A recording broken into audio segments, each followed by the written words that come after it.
जैसे ही हम प्रेम की बात करते हैं तो लोगों के विचार कहीं ना कहीं प्रेम की परिभाषा को लांघते हुए संभोग तक ले जाते हैं। लेकिन क्या आप जानते हैं कि इसके पीछे का कारण हिंदू धर्म शास्त्रों में काम और प्रेम के देवता कामदेव को बोला जाते हैं, जो मनुष्य के मन में इस तरह के विचार को लाते हैं जिससे कि वो मनुष्य हर समय प्रेम और काम की तलाश में ही घूमता रहे। लेकिन मित्रों, सोचने वाली बात तो ये है कि आखिर कामदेव किस किस तरह के लोगों को अपने वश में करते हैं। तो चलिए जानते हैं इसी प्रश्न का उत्तर। लोगों के बीच प्रेम और संभोग के अर्थ में ज्यादा फर्क नहीं दिखता। ये कहना गलत नहीं होगा कि आज के समय ज्यादातर मनुष्य कामदेव के वश में हो चुके हैं और न जाने कैसे कैसे पाप करते जा रहे हैं, जैसे कि चाहे वो धोखा हो, फरेब हो या फिर झूठ, यहाँ तक कि चाहे उसे इसके लिए किसी की मृत्यु भी क्यों ना करनी पड़े, वो इससे भी नहीं चूकता। सोचने वाली बात है कि एक मानव मस्तिष्क कामदेव का इस तरह कब्जा भला कैसे मुमकिन है। यदि आपके मन में भी ये विचार आया है तो बता दें कि कामदेव का ये प्रभाव आज से नहीं बल्कि प्राचीन काल से देखने को मिल रहा है।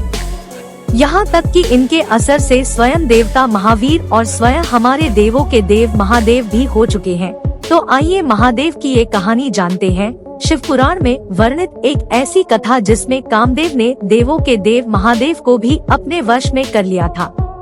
चलिए जानते हैं। जब भगवान शिव की पत्नी अपने पिता द्वारा आयोजित यज्ञ में सम्मिलित होने पहुंची तो वह अपने पति भोलेनाथ का अपमान होता देख वो सहन नहीं कर पाई और उन्होंने क्रोध में आकर वहीं यज्ञ में कूदकर आत्मदाह कर लिया। जैसे ही इसका ज्ञान शिवजी को हुआ तो क्रोध से लाल होगा वो, सृष्टि में हाहाकार मच गया, महादेव तांडव करने लगे। भगवान शिव का ये विकराल रूप देखकर सभी देवता गण व्याकुल हो उठे और भगवान शंकर को समझाने बुझाने की कोशिश करने लगे। देवताओं के इस तरह समझाने पर महादेव को भी अपने क्रोध पर नियंत्रण नहीं रहा और वो परम शांति को प्राप्त करने हेतु गंगा के पवित्र संगम पर जाकर समाधि में लीन हो गए। वहीं दूसरी तरफ महाबली राक्षस तारकासुर ने ब्रह्मा जी को प्रसन्न करके ये वरदान मांगा कि इस पूरी सृष्टि में कोई भी पुरुष मुझसे ज्यादा बलवान ना हो और मेरा अंत तभी हो जब शिवजी से उत्पन्न पुत्र देवताओं को सेनापति बनाकर मेरे ऊपर आक्रमण करे। और मित्रों, देखा जाए तो ये एक तरह से अमरता का ही वरदान था, क्योंकि माता सती के आत्मदाह के बाद भगवान शिव समाधि में लीन हो चुके थे। ऐसे में उनके पुत्र का उत्पन्न होना लगभग असंभव था। इसीलिए इस वरदान को प्राप्त करके तारकासुर अमर हो गया। तारकासुर का ये अत्याचार दिनों दिन बढ़ता गया और धीरे धीरे वो स्वर्ग पर अधिकार करने की योजना बनाने लगा। ये देखकर सभी देवी देवता परेशान होकर ब्रह्मा जी के पास पहुँचे और उनसे इस समस्या का समाधान मांगने लगे। तब ब्रह्मा जी ने सुझाव देते हुए कहा, ये देवताओं, यदि तारकासुर का नाशक करना चाहते हो तो इसके लिए तुम्हें पर्वत राज्य हिमाचल की पुत्री पार्वती का विवाह भगवान शिव से हो जाए। लेकिन अब इनके सामने ये समस्या खड़ी थी कि महादेव सती के वियोग में तपस्या में लीन है और उनकी तपस्या किस तरह भंग किया जाए ये उन्हें समझ में नहीं आ रहा था। तभी इंद्र के मन में एक तरकीब आई और उन्होंने कामदेव को बुलाकर कहा कि यदि कुछ ऐसा उपाय करो जिससे भगवान शिव की रुचि पार्वती में हो जाए। आज्ञा पाकर कामदेव ने अपनी पत्नी रति और मित्र वसंत को लेकर शिवजी के पास पहुँचे और स्वर्ग से अप्सरा को भी बुलाया गया, परंतु भगवान शिव पर इन शास्त्रों और संयंत्रों का कोई प्रभाव नहीं पड़ा।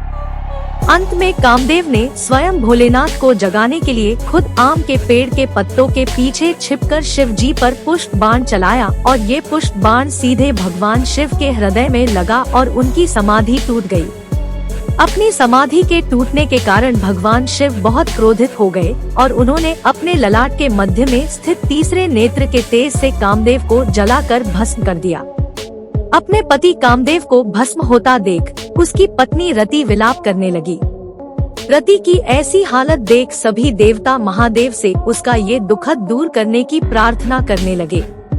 तब भगवान शिव ने देवी रति को वरदान देते हुए कहा कि जब तक भगवान कृष्ण का पृथ्वी पर अवतार होगा, जिसके बाद श्री कृष्ण और रुक्मणी के यहाँ प्रद्युम्न नाम का पुत्र हुआ और वही कामदेव के रूप में देवी राती का पति बना और इस तरह कामदेव को भोलेनाथ की समाधि भंग करने का परिणाम झेलना पड़ा। मित्रों, क्या वर्तमान समय में आपको भी कामदेव का असर देखने को मिला है? नीचे कमेंट में लिखकर जरूर बताएं और हमारे चैनल को सब्सक्राइब करें ताकि आपको आगे ऐसे ही कहानी सुनाने को मिलती रहे।